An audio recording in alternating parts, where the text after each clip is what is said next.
Welcome to You Can Do It. So today we're talking about making cast concrete tops. So basically I've made this unit here. I actually made it out of pallets and things. It's cost me only about £20, and I've got a video cut. I've sort of edited it, but I just haven't uploaded it and everything. There's a video about how to make that, which I will upload at some point. Anyway, I made this outside garden top mainly to prepare pizzas and food and stuff like that when guests come round.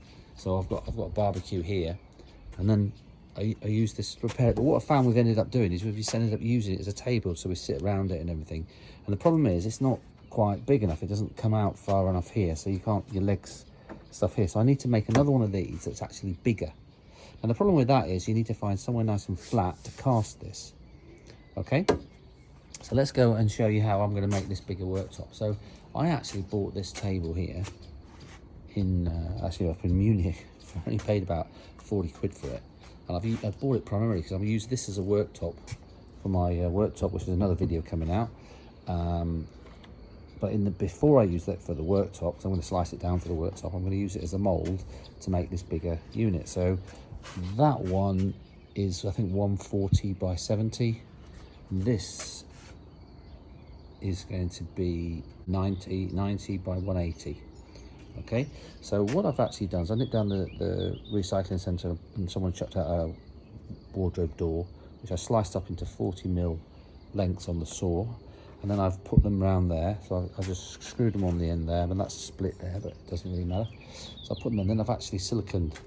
So I've run silicone along here, up here, and all around there, and I've let that set. So this is all set here hard, and I put clamps here with wood so it can't push out.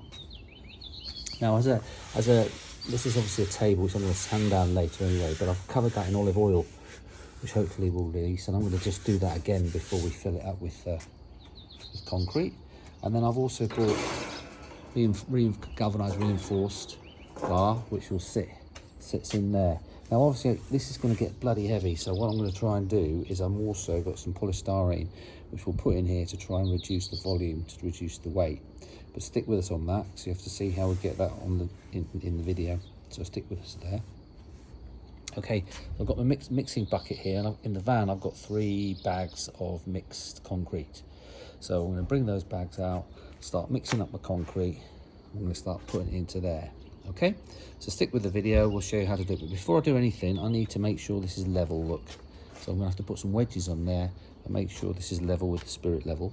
And I need to get a piece of wood which is going to go from there to there, which I can use as a tamper, so it doesn't end up hitting that, and I can use it as a tamper across there. So let me go and cut a piece of wood, get the bags of cement in, and then we start cracking. All right, so we're back. I've got the spirit level. I've made that all, it's all level there. I'll put some little wedges underneath the legs. Okay, I've just put another coat of olive oil on there. Bag of cement, and that's a mixed bag of concrete, so you just literally add water to it. I've got some soapy water there, a bit of washing up liquid. I'll split that open now, start mixing it up, and get ready to shoveling that on. Okay, that's all mixed up, so I'm now going to start dolloping it all on there, and try and put some sort of uniform, probably 10mm thick all over, and then I can put the reinforced barring on. Okay, so I've spread that all out. That's a 40 kilo bag. I've used that to spread it out, and then I use a tamper at the end there. I tampered that all down so it's pretty much flat, and then I just use this to push it down to sort of. Now, I haven't made this super wet because I want to have little holes in it when I turn it over, because then what I found when I did it a little bit dry, like over on here, we've got these little holes, and then I filled them with cement, which I'd sort of put some colouring in it to make it darker, and it just sort of makes it look a bit more interesting than just a piece of concrete. So I'm going to do the same again. So I'm not actually bothered if I get any holes in it. Obviously I don't want any huge great holes, but anyway, so I've tampered that down, so that's it. So now what I'm going to do, I'm going to put the reinforcement bar on there. So I need 2 hands to do that, so let me put the reinforcement bar on there. All right, so that's in there now. All right, rest of that, obviously make sure it's not too close there and there.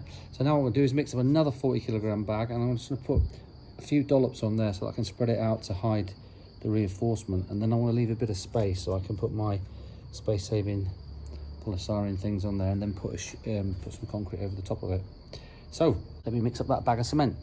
Okay, so I've put that one. I haven't put the whole 40 kilogram bag in. I've just put enough to cover that all up with a bit of a thing, and I've tamped it all down with my thing there. Now I've got some polystyrene sheets here. So these are about, I think they're about 10 mil thick. And the whole idea, this is going to go here, and then I'm going to put a final layer on top of it. So the plan is, I'm going to work out roughly how to put these, or where to put them, and then we can save a bit of weight by putting these on and then filling it up with concrete over to the top. So just let me put these on. So I'm going to just make sure I get them covered. I'm going to keep the edges, I won't go too far to the edges, but let me have a look at that and I'll work out what I can do. Okay, so that's done now. That's covered over there. Don't go too close to the edges. Make sure you don't get any polystyrene that will get stuck into the edges.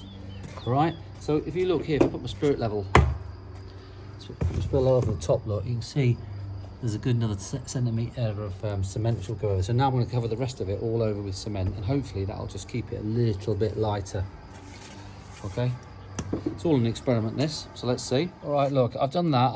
I've tried to use the same colour cement because the other bag of cement I've got isn't the same brand, so it might be a different colour. So I've used what was left just to fill those edges up, and now I'm going to mix up the last bag of cement, or half of it, and I'll spread that all over that. And then hopefully that's good to go, and then I'll tamp it down.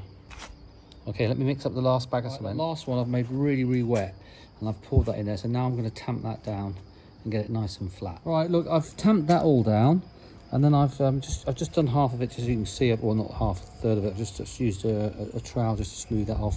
So I'm now going to do the rest of it, and I'm just going to leave it a little bit, and then I'll do a final sort of polish with the trowel. And then what we'll do is we'll cover it, because it's quite sunny today.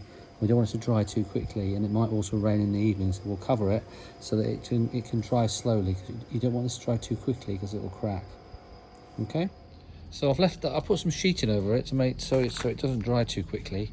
I actually sprayed a little bit of water over the concrete before I did that, and I've left it there. So hopefully that now, if I leave it for 2 or 3 days, that will cure slowly and it won't crack.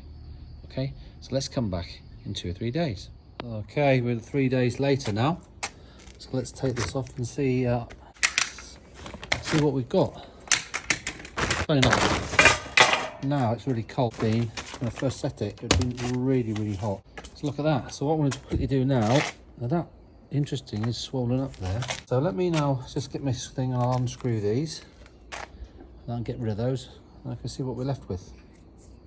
Well, I've unscrewed those, so now what we can do is we can gently, look, pull this away. Look, that's actually not too bad considering. Look at that. So that's the edge. It's not too bad. It's just what I wanted. A little bit rough, and then I can put some colouring in it. And this is the silicone. We'll pull that off. So I'm going to go around now and take all of these off. See what we're left with. All right, so that's all off there. So it looks to me like my table has warped a bit with the water, but the actual slab is dead straight. So that probably table's going to be thrown away, but it's done its job as a mould. So yeah, this is good. So it's got a nice clean edge. I mean, that's perfect. It's got a few little holes, which is perfect when I fill it. It'll give it that feeling of, so it looks like it's not a piece of concrete. So what we'll do now, I'm going to leave that now for at least another 3 days before I actually try and turn that over and see what surface we've got. But this is all flat, so it's looking good. So I'll be back in 2 days' time. Okay, so now we're about a week later. Okay, so this is what must be nearly 10 days. Okay, so this is the underneath of it, looking good. The table's obviously semi-destroyed, but that's fine, it's curved, but this is all flat and everything. So what I'm going to do now, because I'm going to get someone to help me to turn this over, but before I do that, I'm going to quickly run some sandpaper around here to take that sharp edge off. Then I'm going to vacuum that, and then I'm actually going to run a really quick light coat of PVA mixed with water on there, just to seal that, because there's some little stones here and stuff like that, and if you keep doing that, you break it off, and before you know it, you break off more and more and more, because this is very thin here, because you've got polystyrene underneath it. It's thick here, but here's thin. Okay, so I'm just going to run a very quick coat of PVA mixed with water on that, and sand that on there. So I will be back. So that's now coated. I sanded that, like I said, and I've coated it with 2 coats of PVA, a fairly wet PVA and water mixture. So I'll let that set, and then that won't be so dusty and gritty underneath. And then what I've got to do is find someone to help me turn that over, and we can see what we've got left as a top. So I say the table, by the looks of it, it's shock that's split. It's obviously got wet, but this is all straight and flat. So then I need to find someone. This is probably going to be 100 kilos, so 50 kilos each. We need to turn it over, and then I've got the top, which I then need to prepare for an eating top.